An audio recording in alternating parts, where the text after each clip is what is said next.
श्री देवरवळनाथा 84 अधिपती तुझ्या चरणी माता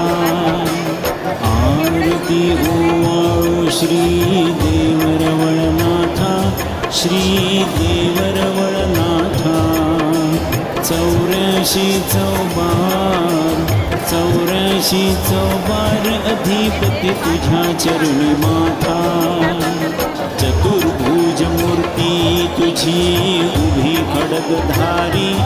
देवा उभी खड्गधारी त्रिशूळ